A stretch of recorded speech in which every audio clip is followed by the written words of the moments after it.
It was kind of hard coming on for me. I didn't understand what was happening. Rick would tell me that I had left something someplace, and I thought he was wrong. I was not there. I didn't, it could be like something on the coffee table or whatever, little things like that. There was not any big items, but just a lot of forgetfulness and things along that line.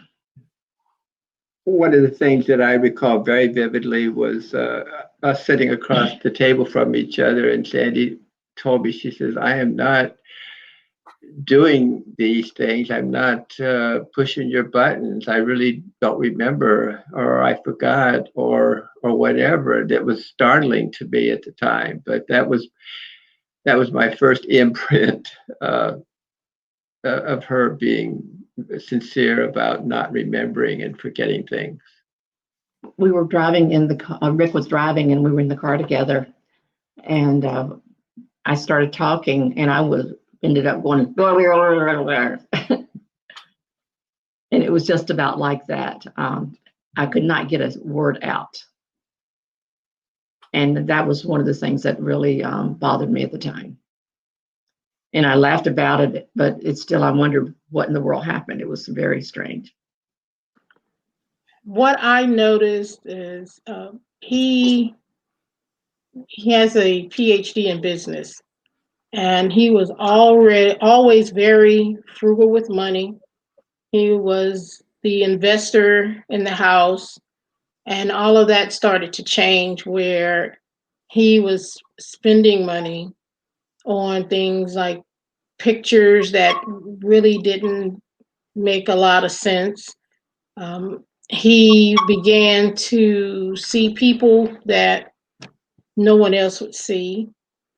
He began to eat things that he typically would not eat. So that started to bring a lot of different little signals to me that there was a change somewhere going on with him, but not really sure exactly what that change meant. Well, I kept telling Sharon there for, I don't know, 1 or 2 summers, or, that I felt off. I didn't feel right.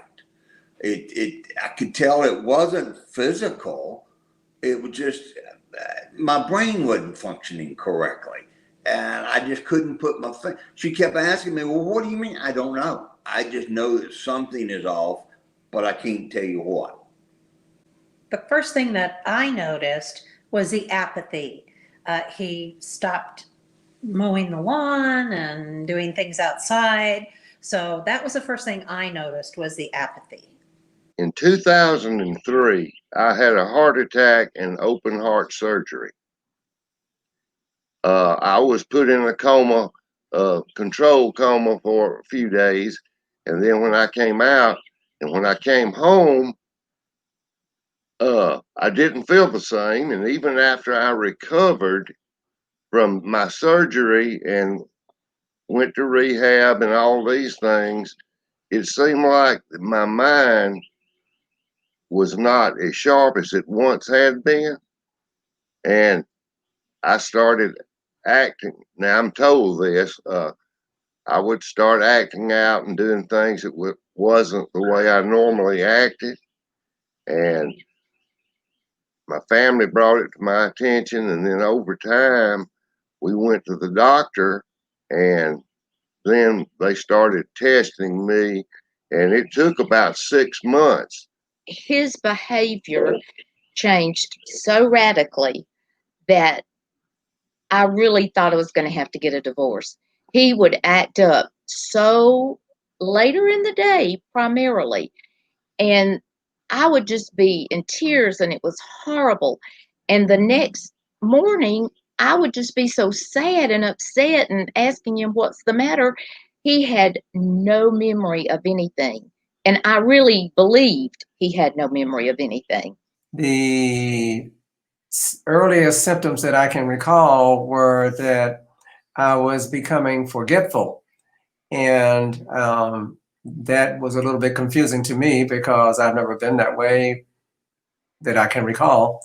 And so we were prompted to have an evaluation, and so we made arrangements to get that done. And I noticed some similar things with him. Couldn't remember where things were sometimes, or would go to the grocery store with a list and leave off a couple of things that were on the list. Would forget maybe when he had an appointment or we were supposed to go somewhere. So those were kind of early signs.